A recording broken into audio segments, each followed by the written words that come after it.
Welcome to World of Marketing Podcast, a Foster Web Marketing production. Here's your host, Tom Foster.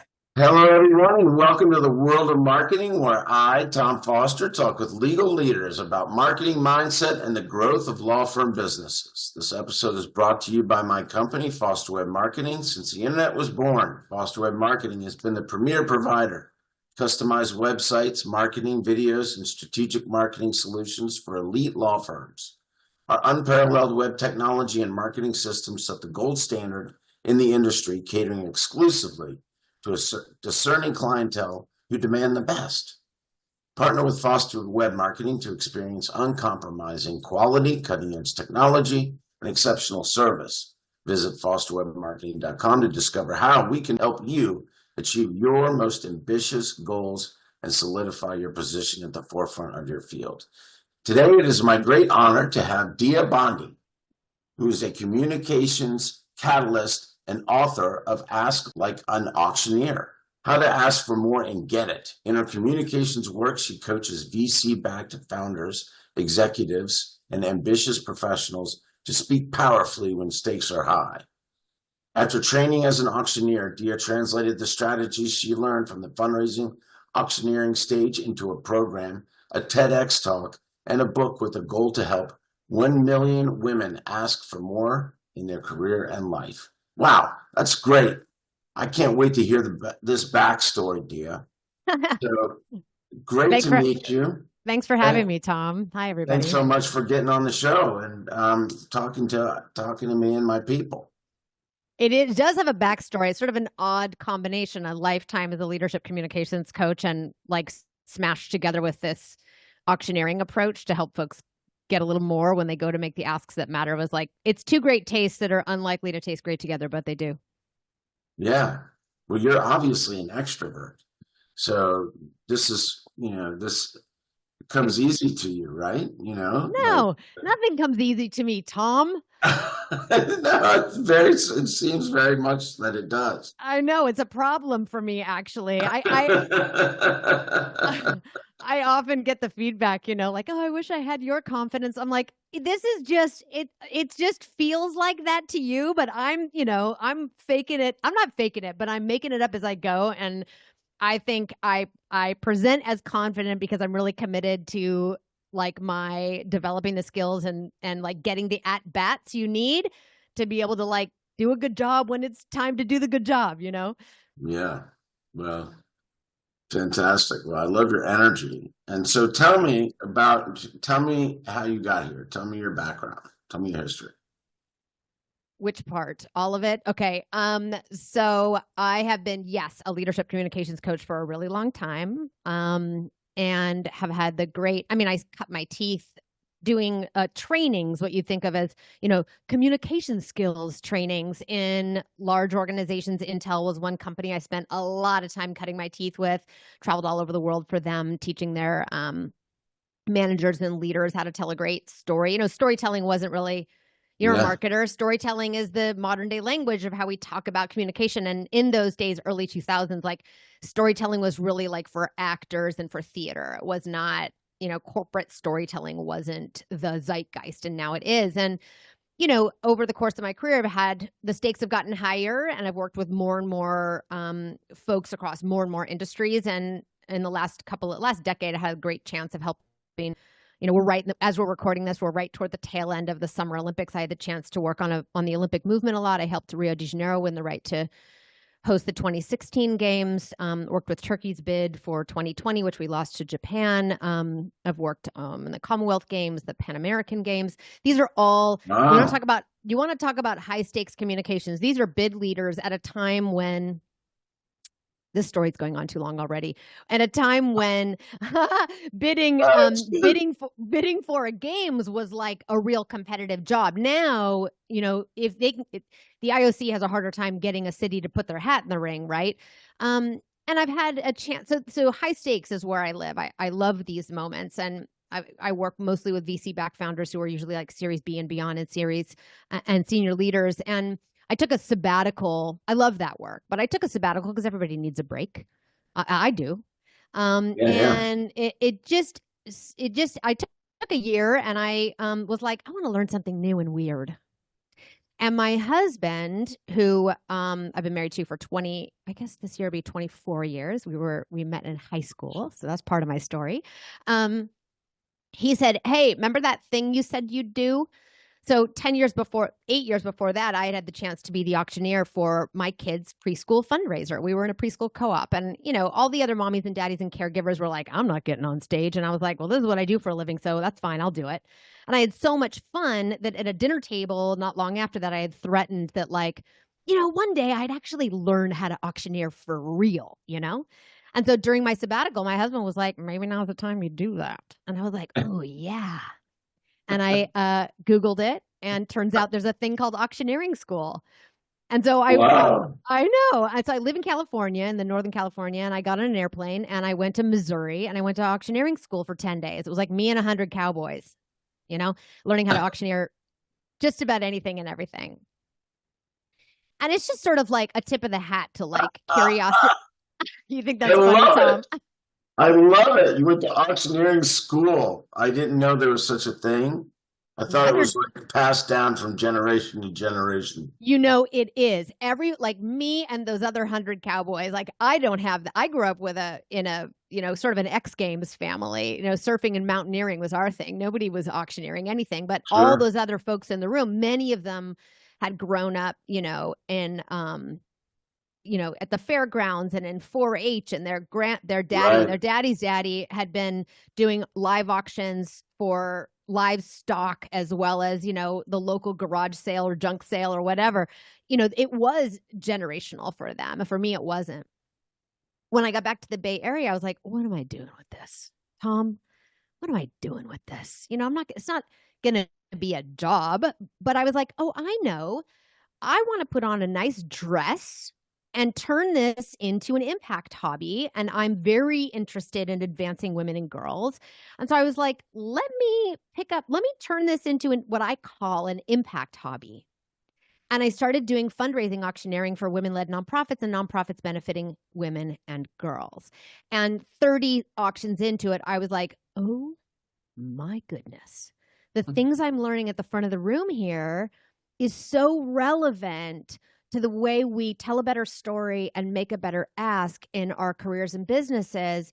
And all of the entrepreneurs and leaders, and even in my skills workshops, people are basically making an ask. They're doing that storytelling to set up a strong ask. We call it in marketing, this term, we call it a call to action, but it's really an ask, And so I was like, wait, I want folks I work with and I'm very interested in advancing women in entrepreneurship and small business, very under-resourced population of economic contributors.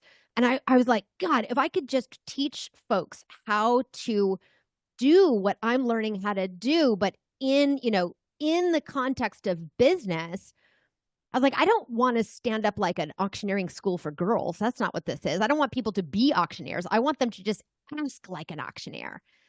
Right. And boom, 4 years later, it's a book and a project and a workshop and a keynote. Yeah. Wow.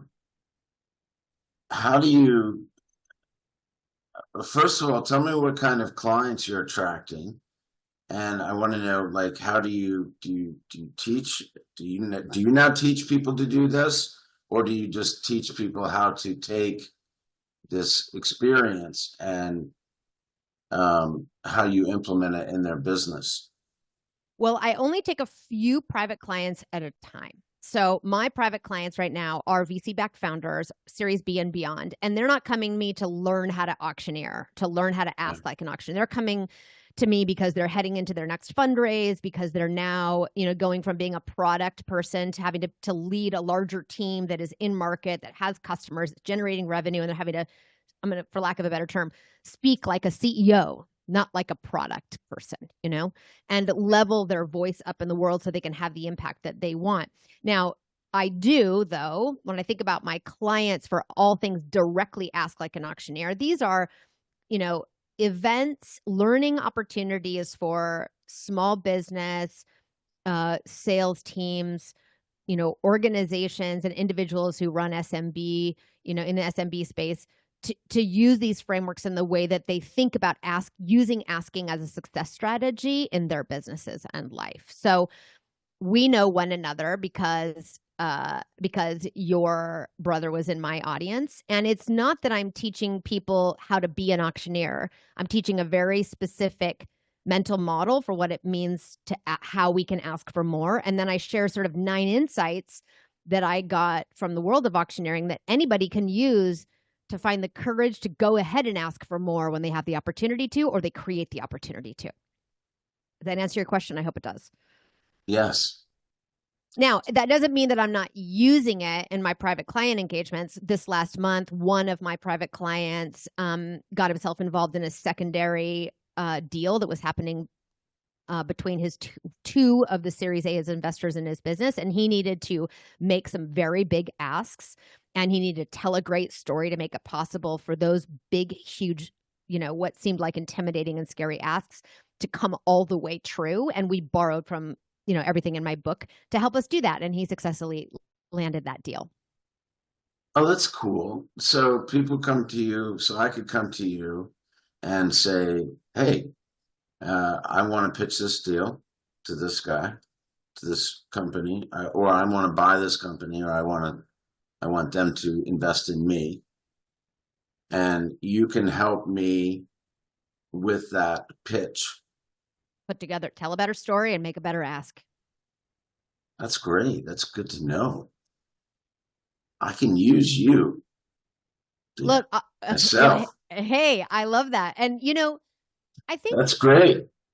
I think there's sort of like those moments where there's a deal on the table to be making an ask around. But Tom, I also want folks and people who are listening, maybe who are just starting to build their own firms or are looking to expand, or going out on their own for the right. very first time. I mean, I understand that your audience is folks who are listening are in law practices and health. I work a lot in tech, and I recognize there's been huge layoffs lately, and this would be the first time that somebody's maybe going out and building something on their own or engaging a marketing agency like yours because they know they want to accelerate that growth. We can wait for those moments where an ask needs to be made, but we can also use asking as a success strategy, meaning we can kind of order off the menu. We can dream up the asks we might make that help us get to our goals faster. We don't have to wait for those like ordained negotiation moments. Do you know what I mean? Yeah. And I think we often overlook that we can think of like, what might I ask for right now? And who might I ask it of? And what is the biggest, juiciest, most fruitful version of that ask I can make? And can I go out and make it unfreaking solicited?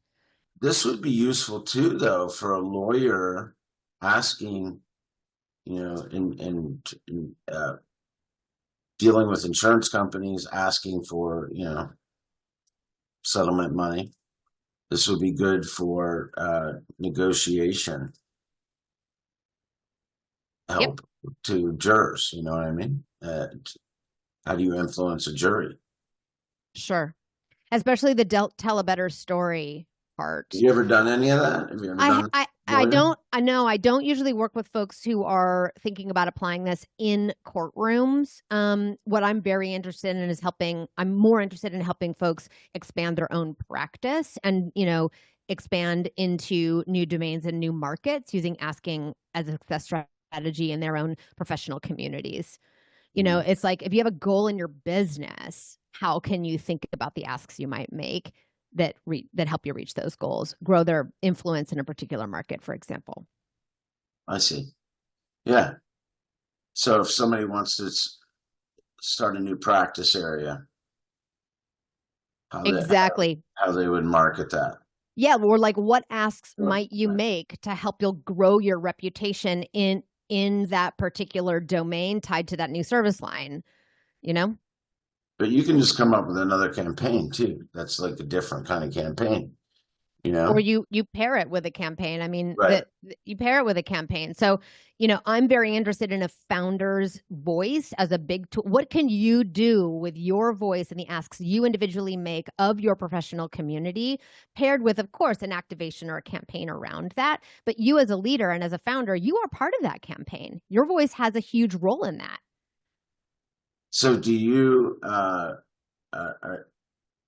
does someone hire you as a consultant to do the whole campaign, like write No, all or no. No, I'm more why work not? with it. No, I'm more work with an individual to go like, tell me about the campaign. How do we make sure your voice shows up in a way that is aligned to who you actually are, is very high impact, and you are doing all you can with your individual voice to help make it successful.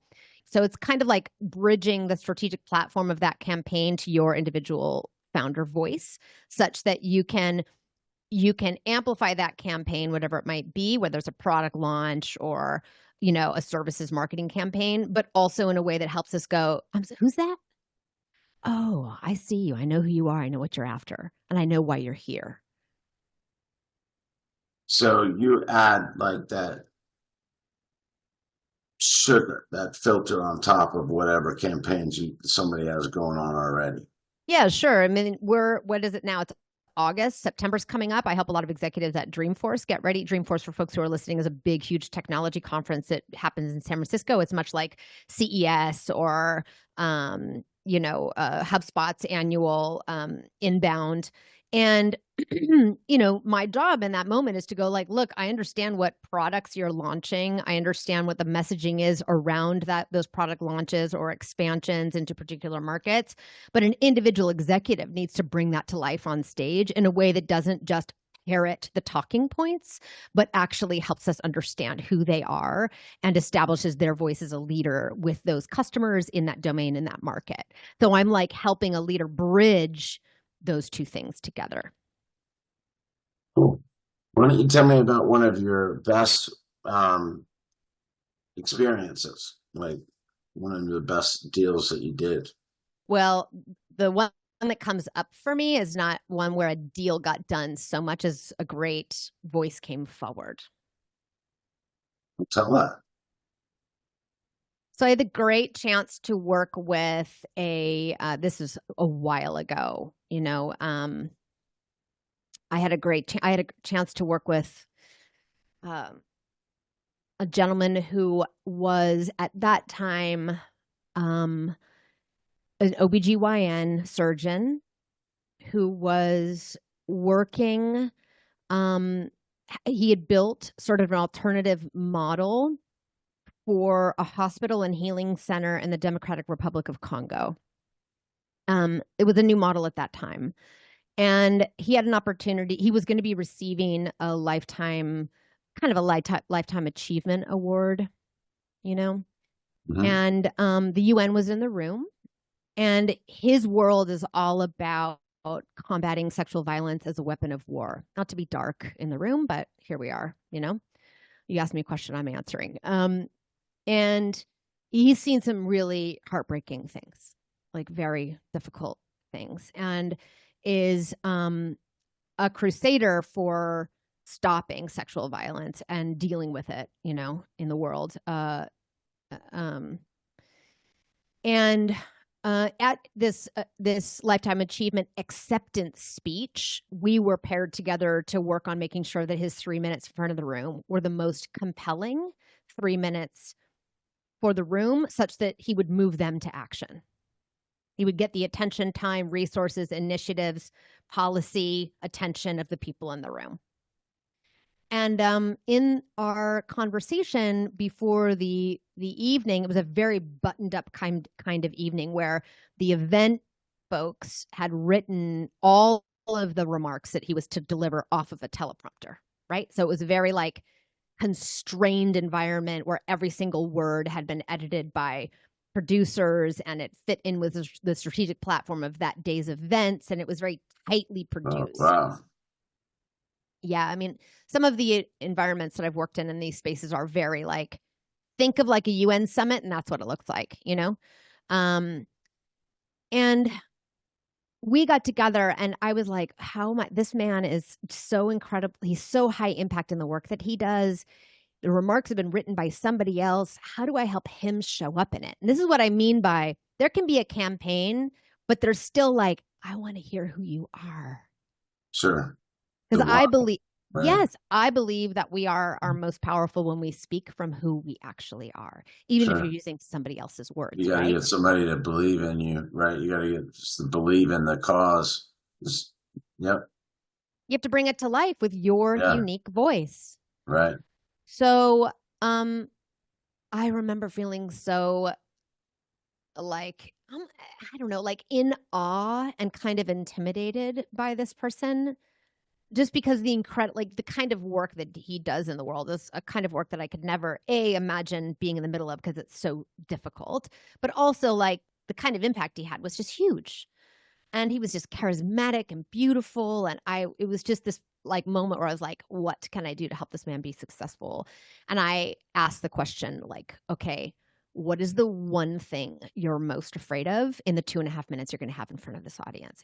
So this is I love this space of like being high stakes moments, right? And yes, Sure. big asks and big negotiations are high stakes moments. I love working in leverage points, right?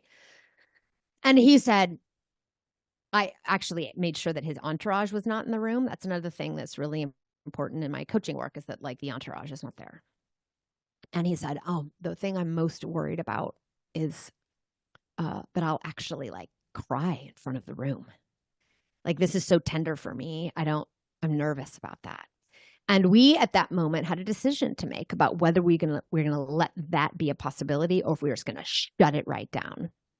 And we decided to let that be a possibility. And once we'd opened that, once we'd made that got to stay as a thing that wasn't going to be a problem, like we made room for that, the way he delivered that script that somebody else wrote for him was so compelling that 10 years later, he won the Nobel Peace Prize. And I saw somebody post on the internet, I still remember that acceptance speech that you gave in New York in front of the UN years and years before. So to me, these are the moments that are most successful, not just because it was compelling, but because he bet on letting his emotions show up and his sort of most true self show up in the thing that he was saying. Very good. That was good. That was great. You can work with people on that level. And do you have mastermind groups? Do you coach with people, or how does it work to work with? I don't. I have private coaching engagements, and I run what I call intensives. So if folks are, looking at bringing this kind of work to their teams, to their organizations, to their associations, they can run an intensive, which with a small group and a multi-week program to help folks really think about and develop a platform for their voice so that they can find it, leverage it, and lead with it. Cool. Yeah, it's a wonderful and rewarding and very bespoke approach to helping folks bring their voice forward. Now, understanding completely that maybe your listeners are not, not to say that they're not doing this, but not all of us are standing in front of the UN accepting lifetime achievement awards on the daily, But we do have an opportunity to really get clear on our point of view in the world, to connect with our own purpose, to develop a better and stronger founder story that helps people understand your accomplishments in the context of what your core, like what drives you, so we know who you are. And for you to develop your kind of operating principles that you can share with the world so that we can see the world through your eyes and learn from you.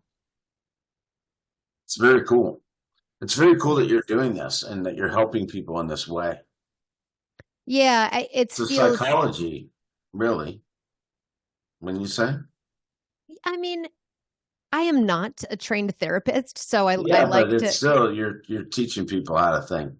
Well, okay. So here's the thing: I am actually not teaching people how to think. What I am doing is catalyzing. This is why I say I'm a communications catalyst. What I am catalyzing what they already think in a way that lets them speak it into the world with impact. Okay, fair enough.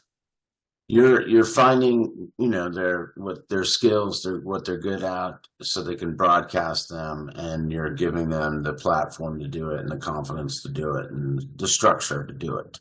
Structure, exactly. My question is always like, look, as we develop your voice, and I have a 4-part framework called the platform map, which helps usher that forward. I'm always like, we're harvesting your platform map from your real experience, from your actual operating philosophies that you just haven't named and claimed yet, but they're operating in there all the time. So what I'm always looking for when people write down the answers to the prompts that we go through in the platform map, I'm always like, we're just looking for three things. Is it real? Like, is it true? Is it resonant? And is it, I would call it like aspirational. Like, is it true and aspirational?